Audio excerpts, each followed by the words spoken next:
everybody has potential. Everybody has ways in which they're born to shine and be different. And one of my favorite quotes is, why fit in when you were born to stand out? I love sharing that in my talks. Let's just find out, like, what is the part of you that was born to stand out? Because the rest of your life is telling you that you have to fit in, to be accepted, to be liked, to be valuable, to be validated, to be loved. And actually, we all know that doesn't necessarily work. So let's figure out, like, what about you is so unique, and let's celebrate that and bring that person so you can rise and shine as that person. According to recent research, 80% of teenage girls understand the importance of being active and doing exercise, but 2/3 say they're not keen on taking part because of low confidence and self-esteem. With adult women in the UK being less active than men, it's clear this is a problem we need to address early in life. Sophie Storm Roberts became an adventure athlete after realising her work wasn't letting her live in line with her values. Through setting herself some incredible challenges, she learned how important it is to nurture your own self-belief.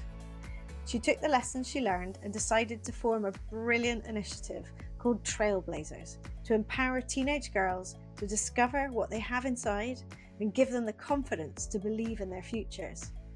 This is an empowering conversation, whether you have teenage girls in your life or not, because hearing Sophie speak makes you realise you can do anything you want if you put your mind to it. An issue I hear about all the time is the concern over teenage girls becoming kind of disengaged with exercise and movement. In your experience, is that due to a lack of education about the sort of benefits of moving and the need to be active in life, or do you think it runs deeper for that part of the population? Well, that is a big question, because I think it runs deeper for everybody, especially for this part of the population, for girls. So, all of the information is out there, right, for all of us. Like, what we all know what we should be doing, that we're just literally inundated and overwhelmed with the amount of information of people constantly telling us across every single aspect of our lives we should be eating, drinking, living, looking like, acting, doing with our lives, achieving what success looks like, all these kind of things, especially when it comes to movement. But we're human beings and we're not motivated by the evidence and the statistics. And, we need to manage the human, because that is how we actually move from A to B. And, I kind of dedicate my whole life to really understanding human beings and why we are the way we are, and on a kind of collective and individual basis. So yeah, I would say that with girls, it's absolutely not the issue that they don't know the benefits. It's that they don't have the drive or the motivation, or there's a lot of issues standing in their way of actually getting them to kind of move forward through those issues and those external barriers. And what would you say the main barriers are that you come across in the work that you do with girls? There's a lot of peer pressure. There's a lot of fear of looking a certain way, of all of that. It's all external. Yeah. So it's all coming from external sources of, am I doing this properly? Am I going to get laughed at? Am I going to get embarrassed? What happens if I look like a hot and sweaty mess? What if the boys see, all of these kind of things. And there's just so much going on there that's not really, that can't be answered by the statistics of, oh, look, we know that this really helps with your mental health. This really helps with that. Body image is a massively huge contributing factor. And obviously, as we know, social media has a huge part to play in that as well. Do I look like the girls on Instagram who are looking like this? I posted something the other day of me looking really red and like all red in the face and sweaty and stuff like that after a workout, because so often, when I work out, women, I'll kind of turn next to them and give them a hug or a high five, and they'll literally immediately apologize for being really sweaty and say, oh gosh, I'm so sorry, I'm so sweaty. And I just think, where does that come from? Yeah. Why are we apologizing for being sweaty in our 30s? And that is, to me, it's a sign of a good workout. I'm like, I'm proud if I'm really sweaty. I'm like, you did well, you've responded really well. And that sweat is a result of the effort that got put in. Yeah, and it comes down to, as you say, it's this sort of perfectionist messaging about, and it's usually aesthetic. Absolutely, it's always about the what we see, and sadly, a lot of those images of people exercising are in the matching twin set of what they're wearing. Their hair, they're styled and coiffed to Mm, look amazing, but it's the fact, as you say, that if someone has worked hard, you're going to see it. And that's, that should be, I'm not a great fan of the word should, but that could be a badge of honor if it was reframed and flipped. And I think as you age, you get less concerned about things like that, because you do connect more with the need for it, the knowing that it's good for you, but also you start to connect more with how it makes you feel. And mm, I think potentially as a child, you're not really having that connection. It's more innate. Just like the younger child just, runs around and plays, and they don't find it difficult to get on and do that because their bodies are naturally driving them to do that, and they respond to those drives. Whereas as a teenager, those drives seem to get dampened down. They're still there, and I even believe they're there for adults, but I think they get dampened down by that sort of there's external messages, by how, that feeling of, what do I look like, and where do I sit in my peer group. And often, even, and sadly as well, I think in the experience of my kids, and when I was at school, sporty can also be seen as not a great thing, strangely, because it's deemed as, oh, you're talented and amazing. You said yourself that you don't call yourself a natural athlete, which is interesting given the challenges that you've put yourself through, that we'll come on to talk about. But actually, kids then carry into life this "I'm not sporty" because it's such a esteemed badge of honor, but it's also linked to whether you have an innate talent, and it's so much more about the outcomes than the effort that's put in, and the trying, and the potential, the having fun through moving. And that all seems to get lost in teenage years. um, mm. Hormones at play, I presume, as well. So yeah, and so that obviously then has an effect on their mental health. And there's statistics, aren't there, around mental health and confidence for teenage girls, particularly linked with not moving. Yeah, and they are just skyrocketing every single year. And as we all know, I mean, physical activity is one of the best things that we can do for our physical and mental well-being and for our mental health. And it is like, for me, it's one big package. It's like strong body, strong mind, strong will. I know that I can do difficult things because I'm showing up every single day. I'm building that follow through muscle because I'm doing the things that I say I'm going to do. I'm investing in my physical mental well-being. Like, it's taken me years and years and years to get these to become second nature. Yeah, But now in my 30s, they are second nature. yeah. But it absolutely was not like that when I was younger. And I think the other thing to bear in mind is, like, as adults, we discover so many other ways of moving our body that feel that, like you said, show us like how it can make us feel so much more empowering than, I never really felt that when I was at school and I was doing traditional school sports. It's um very limiting, it's and very and limiting, and it's limiting, and in some schools it's incredibly limited. So the opportunities for kids to find things that they actually really love just often aren't there, and that, I think, that's a huge problem.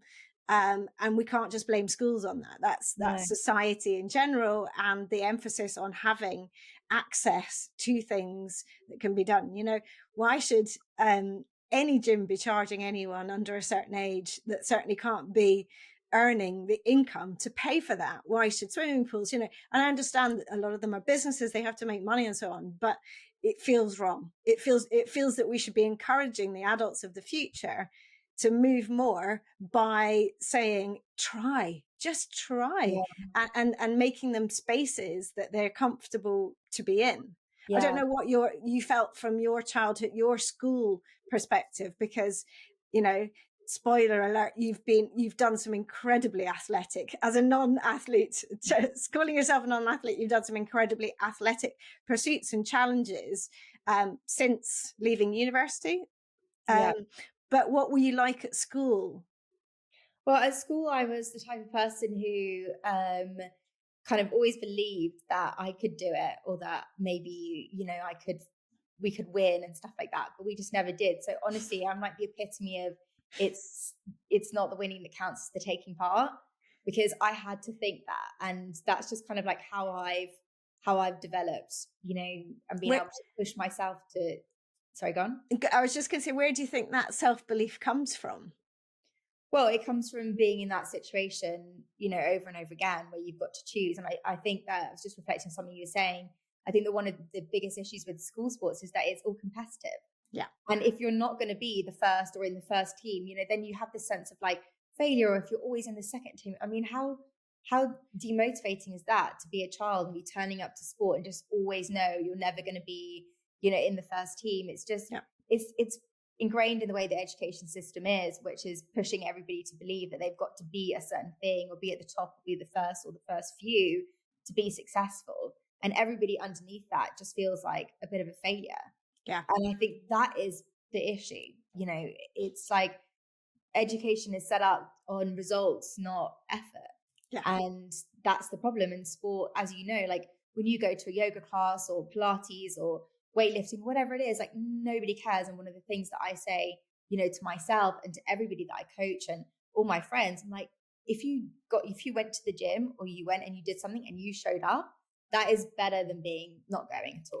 I know. And there's some lovely advice around habit formation, which is, if you want to become a runner, well, let's say if you want to become a marathon runner, you're dreaming big, but you have absolutely no thought that could actually be a thing for you, apart from a tiny little dream in the back of your head.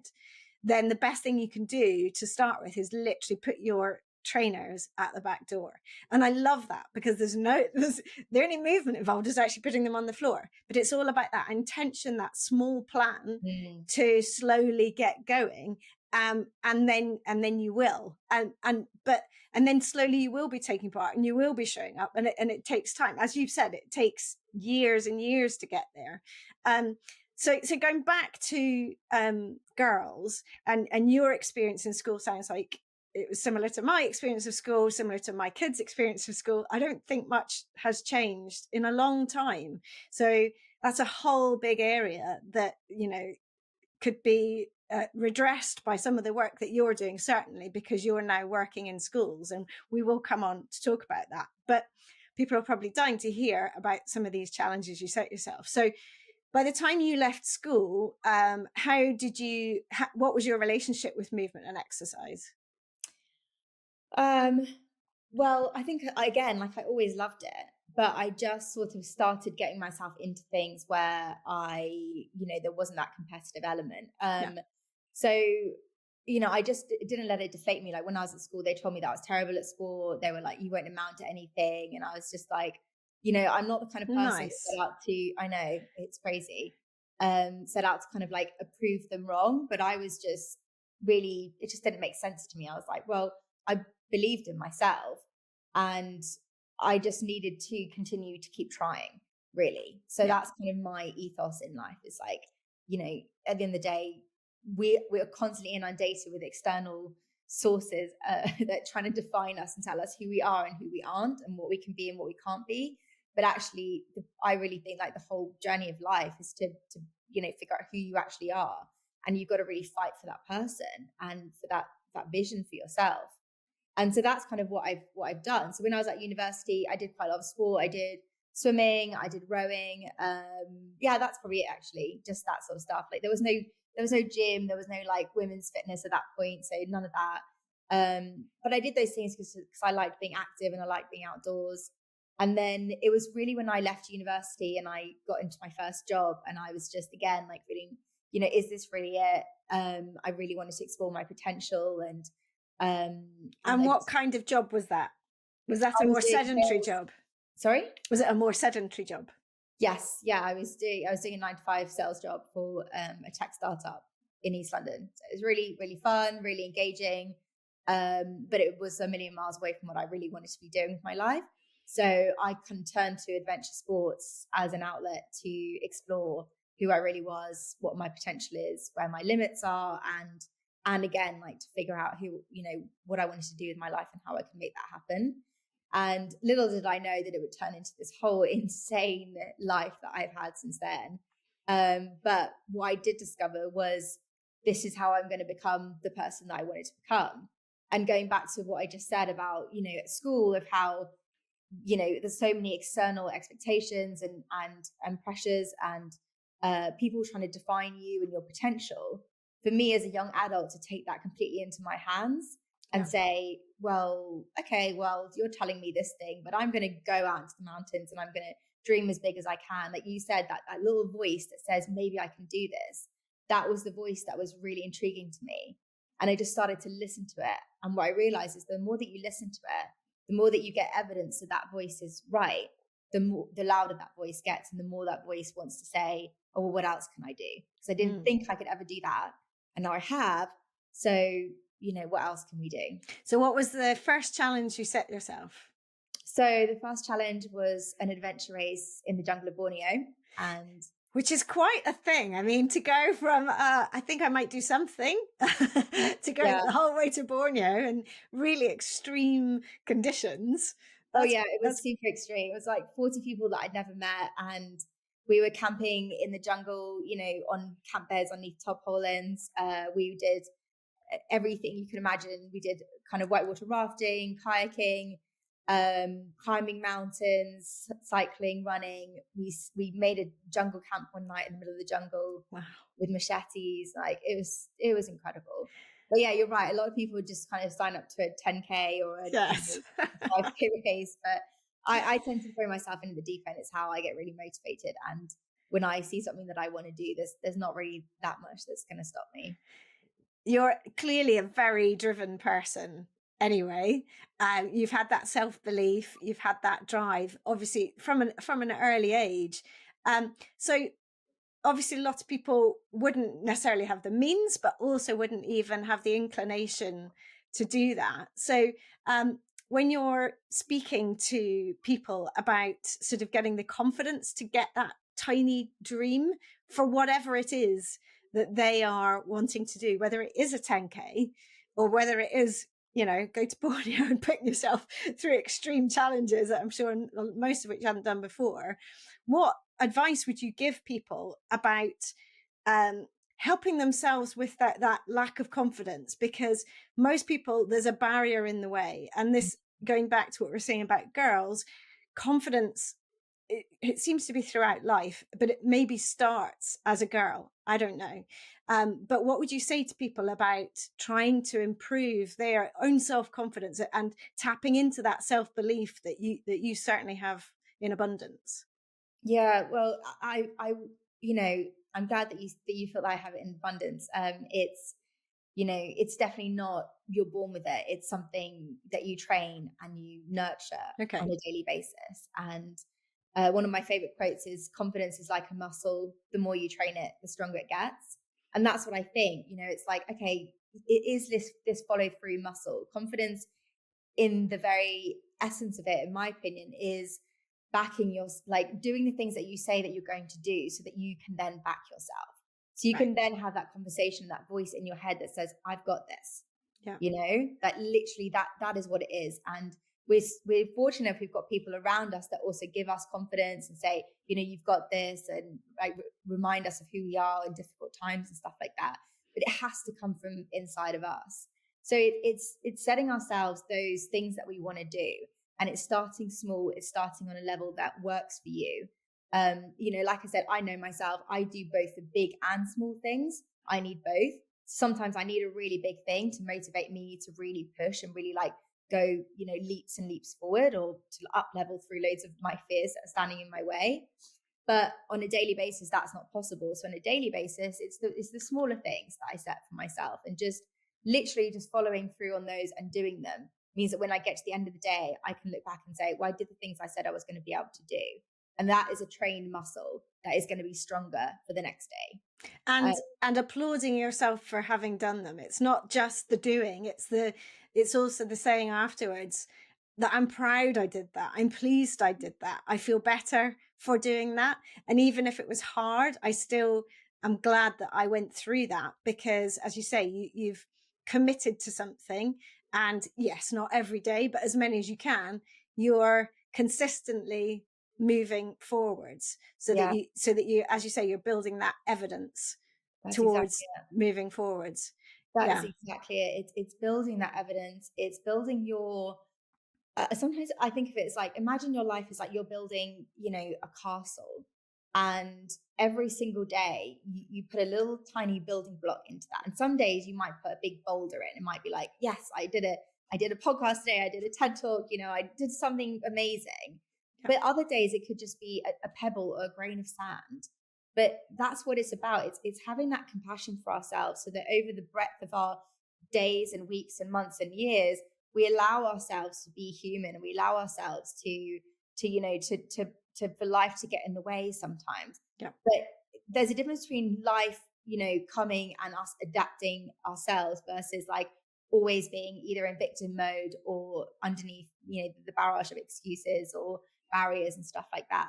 And so that's really like an individual journey. And that's where it's so important to continuously challenge yourself and to sort of, to do the things that are difficult and scary on small and big levels, so that you get to know who you are. You get to know when it's actually a real force that's kind of saying, okay, like yesterday, for example, I was just exhausted, and I had a really long nap, and I've been ill early in the week, and I was like, okay, well, I'm just going to allow myself to be in this space, because I know that, generally I am somebody who will do the things that I say that I'm going to do and stuff like that. So it's just having that compassion for yourself as well to journey through life.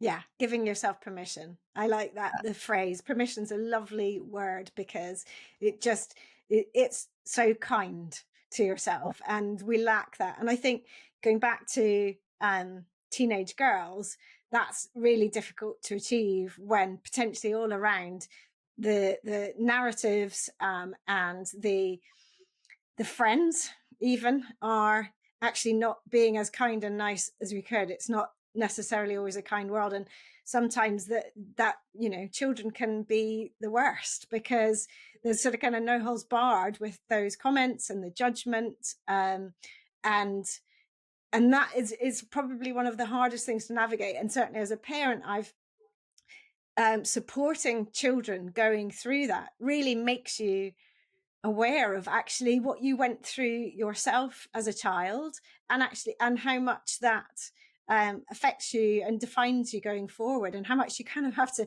resist against the way it was. It sometimes felt in school particularly that you were just fighting for survival, and so therefore all the thoughts about whether we should be exercising and moving, they come pretty far down in the pecking order of that survival.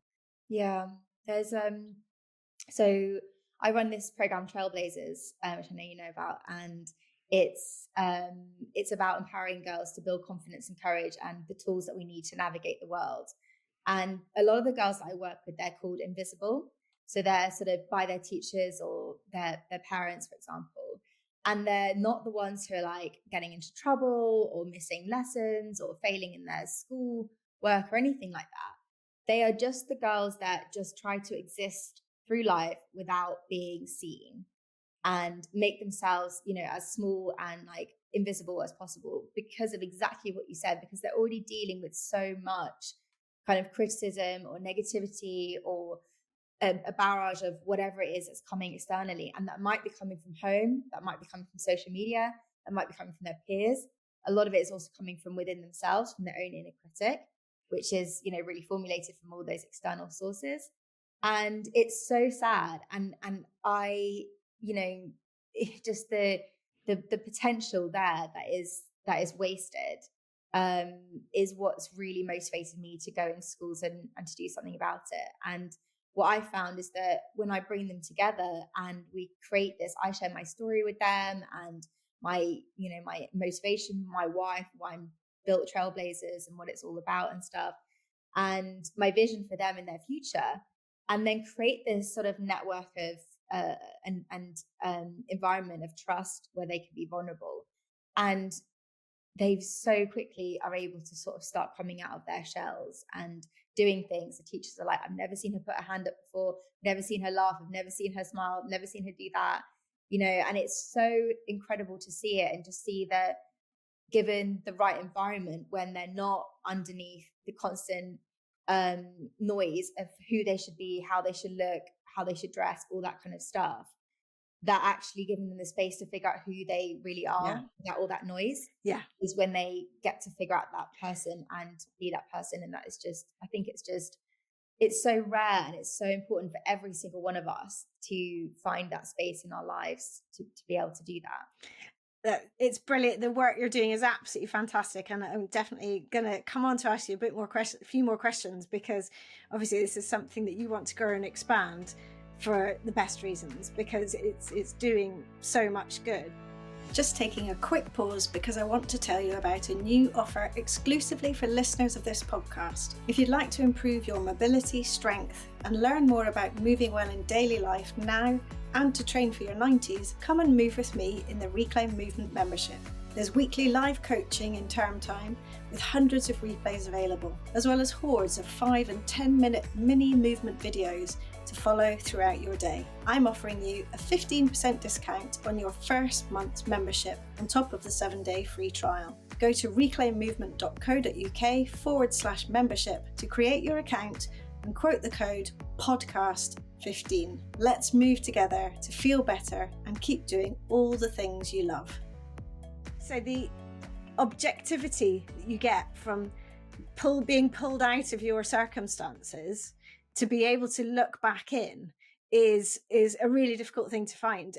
But at the same time, from my perspective, even just going out for a walk in nature does that for me on the most basic level, because we're literally it's almost like we're out of the boxes that we're stuck in. We're out of the schools, the houses, whatever. We're connecting back with nature. We tend to be moving when we're outside. We're not going to be sat at a desk outside. We're moving, so we're getting that blood flowing, and we're feeling better about ourselves. And I know that that's quite a big part also of what you do. I've seen online some of the great activities and so on, and I suppose there's a connection there as well, where they're connecting back to that sort of playfulness of childhood and the things that brings for the girls, where they can explore. And obviously your experience, all the challenges you do, as far as I'm aware, none of them are indoors. They're all outside. They're all connecting with the natural world, and almost sort of challenging yourself to see how high you can climb, and not necessarily how fast you can go, but certainly to push yourself almost not against nature, but you're certainly sort of connecting with it in a different way. So when you talk about your story to girls, does that part of it come into the discussion and the messaging that you give them? Yeah, it absolutely does. I mean, I'm very conscious of talking about things in a way that is relatable, and so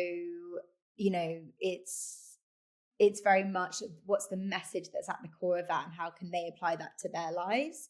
I do think that we love to kind of be safe and warm and cozy and all of these kind of things, and what you said there about when you're not batting against nature, but you are definitely fighting against the elements, but you're out there like with the elements and experiencing them. Yes. Yeah. And whether it's rain or storms or sunshine or snow or whatever it is, or the fear, the external environment, like all of that comes into play. And I think it's such an extraordinary kind of canvas, or what I've come to know it as is like an arena for transformation, because there's just so many incredible messages from nature as well. I just think like patience is such a key part of it. If you look at nature, like nature always knows where it's going, what it's like. It just does its thing, right? It's not in a rush. It doesn't need to prove itself. It doesn't need to be like the best or the most beautiful. It just exists. And when so a few years ago I did this challenge called the Alpine Coast to Coast, and it was to climb the highest mountains in the 8 Alpine countries, and I decided to go between them by bike.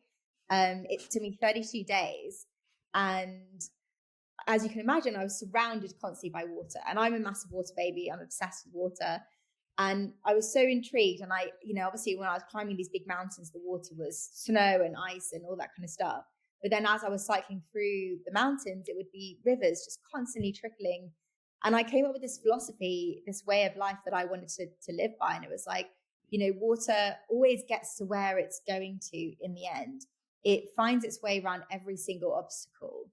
It doesn't just go, oh, there's a big boulder here. Okay, stop. I can't go any further. It finds a way around it. And as it goes, it always carves a line as it goes, which is, it makes a mark. Yes. Yeah, it makes a mark, but it does it in a beautiful, graceful way, and it's just, and that sort of like patience, the flow, just all of that. I was so inspired by it. And I thought, I'm going to try and be like water as much as I can in life, and just, just sort of allow myself to flow, but having that intention, and also the belief that is the natural order of things. Water will always flow eventually and get to the sea, rise up again, come down as rain, and keep going on this sort of beautiful cycle. Yeah. And therefore, allowing that, sort of believing that it will always be okay, in that sense, that you will always get there through the trials and tribulations, is a really good message, a really, really important message. Love that. And when you were doing this challenge, which sounds exhausting, so tiring, did you have any points where you struggled with your own self-motivation and your own self-belief? Yeah, the whole time. Yeah, no, it's so one of the reasons that I did it was that I didn't just go straight into this, as like I'd built up to over many, many years. And I'd always had this, I think that in life, like, A, we can do hard things, but B, we're going to have to be doing hard things in life, like it's inescapable. And that is something that I was aware of since I was a child. And it kind of formulated the sort of the core of who I am, because it made me realize, like, life can be difficult. And, I made a commitment to myself when I was really young. You want to be somebody who is strong enough to get knocked down if it happens, but find a way to get back up and keep on moving forward. And basically that's like, the courage, the strength, the resilience, all that kind of stuff. And so when I did my Alpine Coast to Coast challenge, the reason, I wanted to put myself in that situation over and over and over again, where I felt like completely at rock bottom. And like you said, I was having mental, I was, my self-worth was low. I didn't know that I could continue doing it and find a way to keep going. And it's that part of us that we all have, like you said, that little voice in our heads that says, maybe I can. Like, it's there with every single one of us. But the problem is for most of us, it's just drowned out by the weight of the world and our own inner critic and all these external expectations and factors. And so when I put myself in this situation over and over and over again, where I had to listen to that voice and make that voice as strong as I could and develop a whole set of tools around it to keep going when I felt like I wanted to give up or I had nothing left to give, that changed me as a human being. And I already knew that it was going to, because of all the challenges I'd done before, where it changed me over and over again. But I'd never done something for 32 days consistently, where I had to just keep showing up and delivering my best. And I wanted to call on that part of myself, like my best friend, like in any time of need, who is it that you call? And we do have all these people that we want to call in our lives, which is so fortunate. But the reality is, like we said at the beginning, it's us that has to do it. And so having that ability to back yourself, I think, is the most valuable thing that we can have in life. And it's something that nobody will ever be able to take away from us. I think a lot of people listening would just want to have a small chunk of what you have, because a lot of people don't have that support. A lot of people have not had someone rooting for them, that hasn't had their back from a young age. And yet, we still have incredible success stories in life through extreme adversity where people come out flourishing because that's in there. And they, as you say, they've tapped into it and they've had enough self-belief, and they've spotted or created opportunities and just absolutely gone for it and pushed past. And that it's such empowering messages for young girls who haven't got that life experience at all. And I'm sure you've had low points in your life and challenging points in your life, as everyone does, and therefore you can clearly be able to see that you will survive them. And it's wonderful. It's music to my ears that you use, you see movement and moving your body as a really key way to get there. So to come back to Trailblazers, so how many years ago did you set that up? I think it was 2017 or 2018. And tell us a bit more about exactly what you do for these. It's mainly teenage girls, yes? Yeah. So tell us what you do. So what I do is I go into their schools, and normally I'll give a talk for either the whole school or the whole year group or whatever the teachers really want. And then ahead of time, the girls who are part of the Trailblazers program will have been selected, and they'll then stay with me after the talk, and they'll do a 2-hour workshop. So there's already that sort of like, oh, you were, instead of them feeling like they're invisible, suddenly for the first time they've been chosen to be part of something that's really special because they are just them. And then we basically do like a series of workshops, obviously like setting the tone, all that kind of stuff, talking them through it. But I then go back and I do, that workshop in that first two hours. And then I go back and do a series of workshops with them. And it's all your mindset stuff. It's confidence building. It's getting them to think outside of their box. And it's allowing them also to feel that, like you said, someone's in their corner and someone's got their back and someone's going to, really root for them. But they have to do the work. They have to show up. They have to put their, they can't just sit there and like, they can do whatever they want, obviously. But like, it's very much the tone that I set is like, we're in this together. And this is this is what you kind of can get out of this. And this is where your life, well, obviously I don't know where their life could go to, but it's just that feeling of feeling more confident and brave in your life. And, for this journey, you've got this person, you've got this team, you've got this opportunity, but you got to grab it with both hands. Yeah. And then I've also taken them on a couple of like adventure camps where we do all kinds of different adventure activities and workshops and reflections and gratitude practices and all that kind of stuff. And it's getting them outside. Like a lot of them have not left their boroughs in London. They've never seen, like at one point we saw the sunrise and they were just so amazed seeing the sun just move across the sky to that day. And then also I organize sailing trips. So we go on these big tall ships, sailing trips. And that is such a magical experience because, when you're on a boat, obviously you can't escape. So it's like a David Attenborough program. I've never seen growth just like sped up with my eyes. It's like they come on the boat as this one girl, and then, they're getting off at is just completely different. And we work on our values. You're obviously out in nature the whole time, but there's a lot of physical work to be done. There's teamwork, there's a lot of stuff getting outside your comfort zone that people would never normally do, and even the sleeping conditions and all that kind of stuff. So yeah, it's all really, really it's very special. And can you give us any sort of examples, without obviously naming names, of that flourishing that you've seen in any of the girls? Any particular ones that sort of spring to mind, that hopefully they won't identify themselves through this, but through an obvious change that you've seen in their lives from this? Yeah, I mean, there's one who's now a young lady, and she was suicidal when I first met her.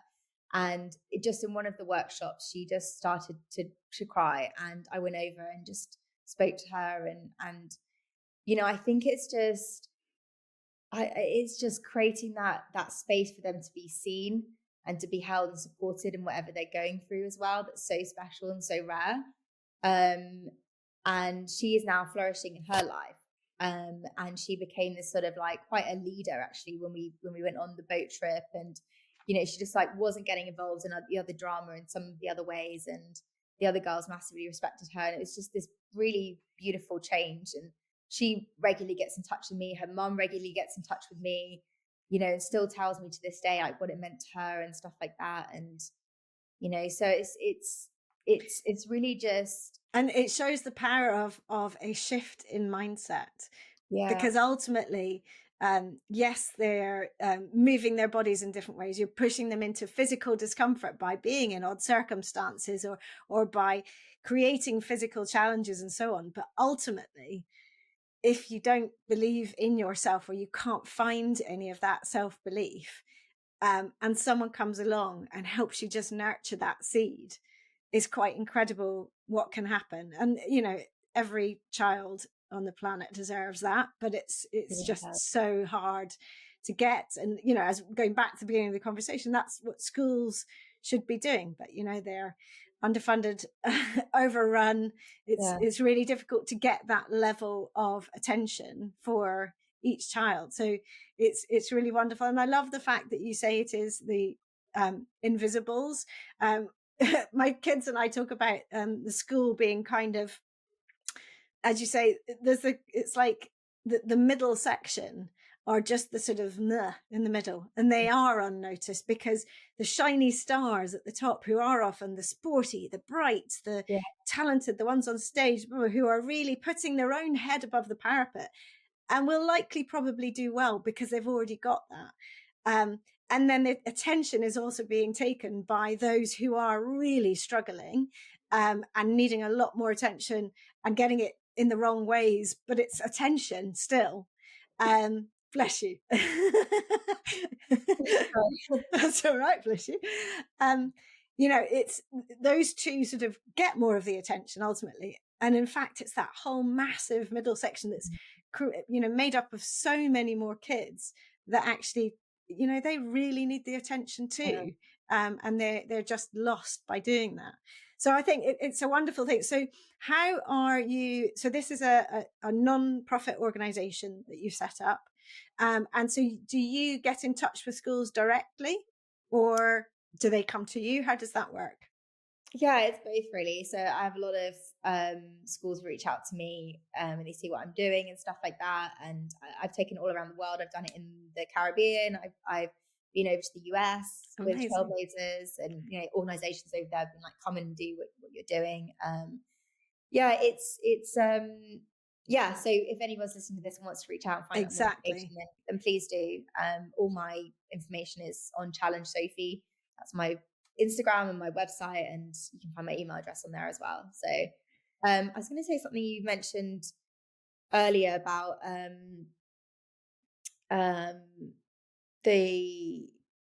about having somebody who's like really in your corner, and I think that's exactly what I realized, like how powerful that is. And I kind of really wanted to be that person to other people who don't necessarily have that from their home life, or getting at schools, because schools are so stretched. And what you're showing shows how sort of or even a temporary interjection of that can still be really powerful. So you're with them for a short amount of time, perhaps over a few weeks and so on, but realistically it's a short amount of time in their lives, or going away on a camp and so on. And yet even that small amount can make such a significant shift, because you are tapping into that muscle that you were talking about, that self-belief and self-confidence muscle, to say, I am worthy of trying, and I can do this.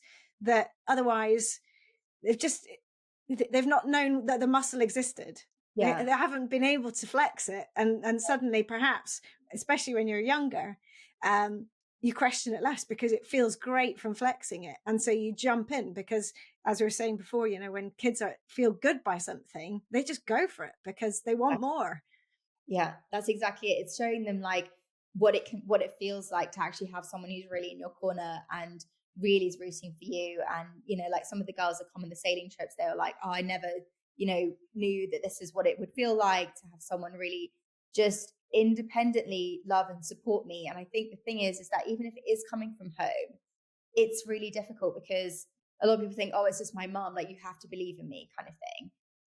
So external sources are incredibly important when somebody really sees some potential in you and just is like, and everybody has potential. Everybody has ways in which they're born to shine and be different. And that is, again, like one of my favorite quotes is, why fit in when you were born to stand out? And I just love, I love sharing that in my talks and stuff. And I'm just like, let's just find out, like, what is the part of you that was born to stand out? Because the rest of your life is telling you that you have to fit in, to be accepted, to be liked, to be valuable, to be validated, to be loved. And actually, like, we all know that doesn't necessarily work. So let's figure out, like, what about you is so unique, and let's celebrate that and bring that person, so you can rise and shine as that person. And that it is good to be different. What more and more we are finding in this world, that genuinely everyone is unique, genuinely everyone is different, and that's a good thing, because then you bring a different thing to the party that the person next to you doesn't. And celebrating that. And when we go back to what I was talking about, the school, this sort of big sort of slop in the middle where you're invisible, it shouldn't be, because each one of those children absolutely has all their differences, and you'll see that as adults. And I think once you take away the sort of wrappings of school, often people will lean into embracing their inner weirdo, as I say it in a positive sense, because they find they love a thing and they go for that, and they realize that makes them feel good, and why not? Perhaps in more private confines, or perhaps much more openly. And it's trying to tap into that earlier that's so important. Just to finish, you talk about, I'm very aware that a lot of my listeners will have teenage girls. They're be grandparents of teenage girls, or girls who will be teenagers, lots of caregivers. Yes, you're right. They don't listen to their parents. I only have boys, but it's exactly the same. So if you had any advice for them, if they were worrying about their girl not fulfilling their potential, or just sort of noticing they've gone into themselves, and knowing that they can be more, and wanting them to sort of not lose themselves in that, what advice would you give them? I mean, clearly the first bit would be ring up and I'll come to the school and we'll get involved. But apart from that, what advice would you give? Yeah, that's such a great question. And so obviously I'm really passionate about empowering girls, and I think that they have all of the answers themselves a lot of the time, but they are not necessarily always listened to, and they're not always given the opportunity to put what they know or what they want to do or the answers that they have into action.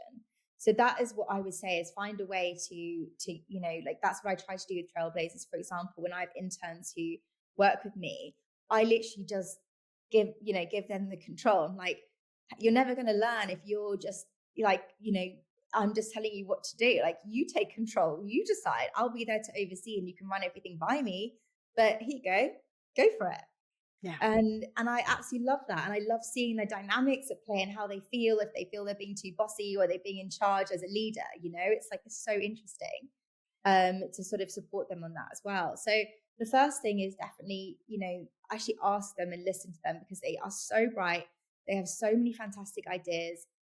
Often they just need an opportunity or an outlet to actually put that into practice, rather than like, oh, you should be doing this, more should. It's just exhausting. And the listening thing, I think, is really important as well. Like, even, I don't believe in unsolicited advice. And, personally, like, it's just so funny how often people give it. And, everyone's just like, I think you should do this, I think you should do that. And it devalues you as a human being, because you feel like, well, how about firstly listen to me and see what I've already thought of, potentially doing. But often it's not a case of like not having the ideas. It's a case of you struggling with where you are at in life and your motivation and stuff like that. And so having somebody that can hold space for that and can actually sit with you and be with you in those moments and just make you feel like it's all okay, especially home, parents, grandparents, just to hold space for a teenage girl and just allow them to be is so valuable. So yeah, definitely, creating ways to actually empower them, creating ways to make them feel seen and hold space for them. And the third thing is, find ways to connect outside of and get that kind of conversation going as well. So, if there is kind of like a movement thing that you can do together, or, some kind of arts and crafty thing, or going shopping or going for lunch, like all of those kind of things, I feel like that is often a really good way to connect. Yeah, where conversation just emerges. Yeah, Yeah. exactly. It's not so much so when they're older, but walking has always been one of the best tools I have had in my repertoire as a parent, because you're not eyeballing, you're Yeah, side to side, so it's not so intense. There's easier time to have that natural space where you're not talking at all because you're busy going from A to B. And I always used to enjoy the time where one parent would be ahead, one would be behind, kid would be off whacking the wall with a stick, being a pirate. Another child would then sort of slowly come up to you and say something, and that was the time you would hear something new coming out, and you knew that this was them wanting to share with you. And I think that's a really hard skill as a parent, is to know when that time is, when your child particularly comes to you and opens up, and knowing that there's a certain tone in the voice that means stop everything now, yeah, and just be there and listen, because this is important to them. And yeah, very, very hard skill, but that's wonderful advice. And I think if it can be nurturing a hobby that's either together or something that you help them to do that is sort of outside, or as you say, creative, anything at all, and I think that's really, really good advice. I think yeah. go on, sorry, what were you going to say? I would just say, like, sharing, like having some mums have come to me, or daughters, and they'll be like, oh, me and my daughter are going to do a challenge together, and that's so fun, because then you've got to train together and you can do like nutrition and like all this kind of stuff. And, Yeah. it's a really lovely goal. I just love to add something else that's been kind of popping up in my mind as we've been talking. And it's basically about I think one of the biggest issues when we're younger is that, we can't see a world beyond what we're going through. Yeah. And it can seem so, like when you're in love as a teenager, it's like you All can't even consuming. Yeah. breathe. It's so all consuming. So everything that we go through when we're younger is so all consuming. And, I got bullied at primary school and secondary school. So I went through it both of those schools. And what helped me through that was my family. And my mum actually walked into school one day when I was, I think about 8 years old. And she went for a meeting with my headmistress and like talked about me being bullied. And the headmistress like flatly denied that there was any bullying that went on her school. And my mum basically walked straight into my classroom and she said to me, grab your bag, we're leaving. Wow. And she literally walked in, she took me out of there and she was like, I'm not going to allow you to be in a school where they won't even believe what's happening to you. And I genuinely think, going back to that conversation about being different, like I genuinely feel that the reason that I was bullied was because, I wasn't afraid to be myself when I was younger, and I was just different, like, kids are. And I think what happened in that moment is like stayed with me forever, because life can often crush us and pull us down. But then when we, being brave, I think that, the bravest thing to do in life is really to be ourselves in a world that's constantly telling us who we should be. And that's what happened in that moment, was that I even subconsciously made that decision of like, oh, I don't have to put up with these people who are trying to tell me I should be different. And like, I can remove myself from situations. And it's throughout my life, like even now, later on in my life, I do not subject myself to people who don't make me feel good, or like if I walk into a room and I feel like people are, that sort of thing where it's cliquey, or people are like this, they don't involve you in a conversation. I've been in so many different rooms, so many different conversations, so many different worlds now, that I know I can remove myself from that. And I know I've got my small network of my family and my friends who know who I am, who believe in me and see me for who I am, that I don't need to put myself in this situation with people who make me feel bad. It's so true, and quite frankly, there are many adults who've had a lot more life experience even than you that need to hear that, because we need to do what makes our hearts sing in life. We need to be with the people who advocate for us, support us, encourage us, and not those who don't. And it can be the hardest thing to learn to be able to extricate yourself from those difficult situations, or when something doesn't feel right. But like you're saying, you've tapped into your gut from a really early age, telling you this isn't right, and it doesn't make me feel good, and therefore it doesn't nourish me, and therefore I'm not going to go there. And that's a really brave thing to do, because as you say, you have this you've nurtured this skill to be able to push back against what everything and everyone around you is telling you should be doing. But you said, no, my gut's more important than this. And that's possibly one of the best survival skills that girls, adults alike, at whatever age, can develop. So it's a really, really good point to make. I just want to finish on saying again about Trailblazers.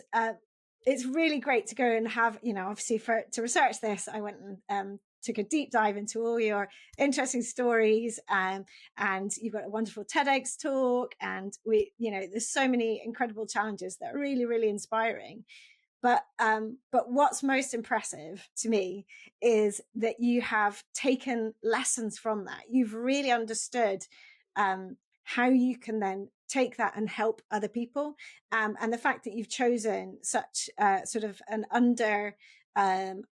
not sure the word is I'm looking for, but a group of people that really hasn't got the attention that it needs. And knowing that often when teenage girls do sort of lose themselves, even just in terms of statistics about how much they then go on to move as an adult, women do not move as much as men. And does that start early and outside of movement, and how much of that comes down to the confidence and all those exterior factors. So I think you're doing a really, really wonderful thing. And so challengesophie.com is your main home, and similar on socials. And I just want to say a huge thank you for giving us time to learn so much more and hear about your viewpoint. Thank you so much, Wendy. It's been such a pleasure. And I look forward to seeing you again soon in person. Definitely. I hope you've enjoyed listening, and if you have, you can help by doing 3 things. First, press the follow button to tell podcast platforms you want to listen again. Second, please give the show a 5-star rating and leave a review about why you liked it. And third, I'd love you to share it with friends and family or on your socials, for which I'm truly thankful. Finally, if this podcast is making you want to start reclaiming your own movement, join me in the Reclaim Movement membership for classes, both live and by replay, and countless videos of mini movement breaks to add into your daily life, covering practical and fun, important natural movements. Visit reclaimmovement.co.uk/membership to get started with your 7-day free trial. See you for the next episode, and thank you so much for listening.